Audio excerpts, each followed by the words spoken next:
everyone! So today I'm going to make this video about balancing the doshas in the summer season. I made a video which you can find in my channel focusing on balancing the doshas in the spring, and I'll talk a little bit about the difference between the spring season and the summer season. So in the UK, the last week or so we've had some really hot, dry, sunny weather, and it's really kind of shown me how much I need to work on balancing my energy in harmony with the changes that are going on seasonally. So for the summer, basically the main thing that happens, as we all know, and I'm sure I don't need to tell you this, is that the days grow longer, and so we have more sunlight, longer time exposed to sunlight, and also the intensity of the sunlight is a lot more than it is in winter. So the kind of long exposure of sun, increase into the intensity of sun, increases the temperature, and you get higher temperatures in summer. But in Ayurvedic terms, in terms of the elements, this is really having a lot to do with the Pitta dosha, or the fire element. So we're seeing a big increase or aggravation of Pitta in our environment. And if we're not careful, that can kind of seep into our own bodies, and then we see a lot of, symptoms of imbalance coming up in the summer season. So things that would tell me that my body is in Pitta aggravation are things like irritation in the skin, even rashes, redness, itchiness, sensitive eyes. If you suffer from acne or cold sores, then you might experience more flare-ups in the summer season, because those are both Pitta conditions, and they will respond to an increased Pitta in the environment. The body Pitta goes up if you're not careful, and then you experience more of those outbreaks. As well, with conditions of inflammation in the body, like arthritis, you might be experiencing more of that in the summer season, and we'll talk about how to prevent that from happening. Also, just bodily discomfort and pain in the joints. Another part of the body that's affected very strongly by this inflammation is the digestive tract. So if you kind of tend to get heartburn, acid reflux, and even loose stools or diarrhea, then you might experience these things more often in the summer months when it's hotter outside. The fire element is aggravated, and then you get aggravated as well.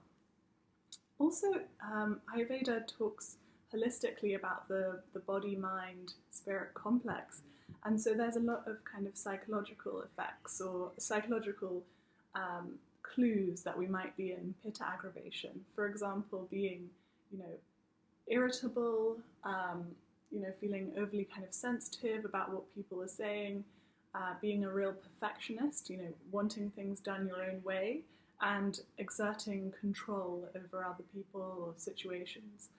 And we'll talk about that a little bit later. So another common expression that we hear is this burnout, and I think that's a really good way of describing what can happen in summer when your Pitta is aggravated. Summer is a time when you want to be outside a lot more, it's beautiful, we come into a kind of more outward energy, more socializing and things like that.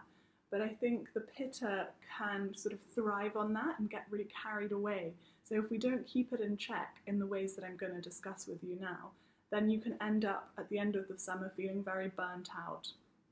Another thing that kind of is worth mentioning is that sunlight, especially after the dark and cold winter months when the sunlight's not so intense, it's so amazing. Both plants, humans, animals, everyone just loves the sun when it starts to come out in the spring. And it can be so therapeutic to expose ourselves to sunlight. It neutralizes toxins, it actually improves the digestive fire, the agni, and it improves our moods hugely. And like anyone who identifies with seasonal affective disorder, it's mostly to do with how much sunlight you're getting.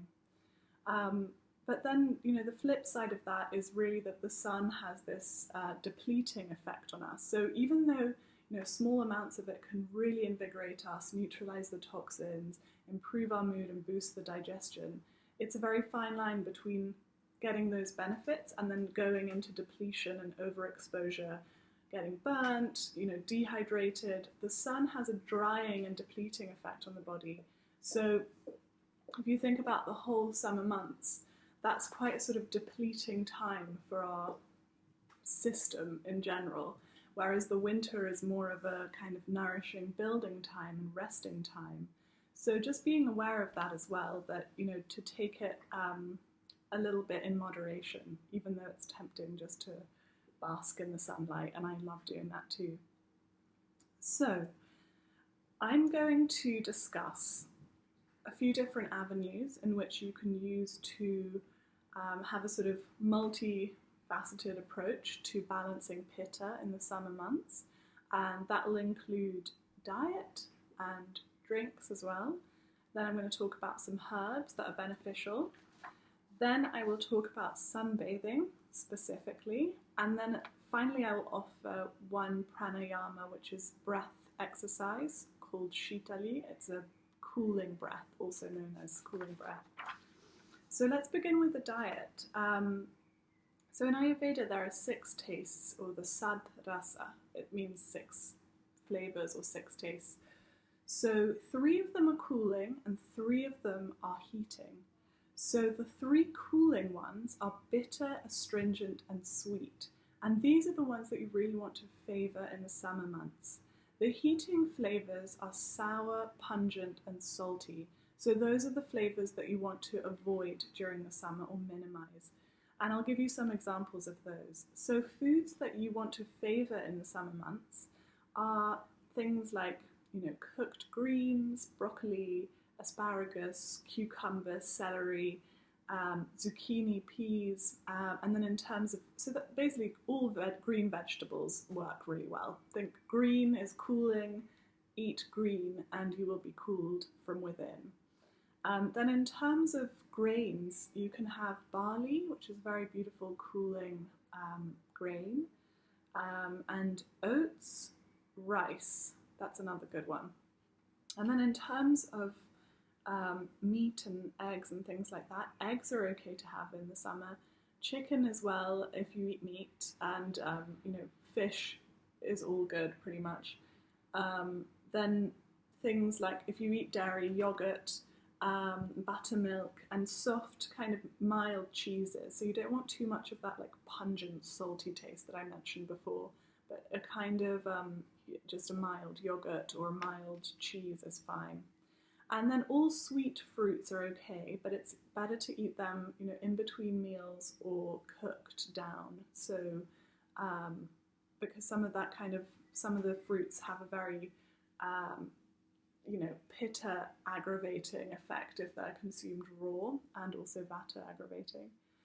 So so that's the things that are good to eat. In addition to that, it's important to say also to add herbs that are cooling in nature in your kitchen. Things like coriander or cilantro, as it's known in America, dill, fennel, and cardamom. So if you're, eating something sweet and you want cardamom in it, that's cooling as well. Also, you can use coconut oil or ghee to cook with, or drizzle on top of warm food, and that also has a cooling, pitta pacifying property. In terms of things to avoid, I mentioned already the pungent, sour and salty flavours, and I'm sure that that's pretty obvious to you what those are, but just to give a few examples, it's things like garlic, chili, fermented foods, also alcohol, sugar, refined sugar and coffee are all things that aggravate pitta. So if you're feeling any of the symptoms of pitta aggravation that I mentioned earlier, the first thing to do really is to remove the stresses from the diet, and then you can start to implement some things that are cooling as well. So that goes hand in hand.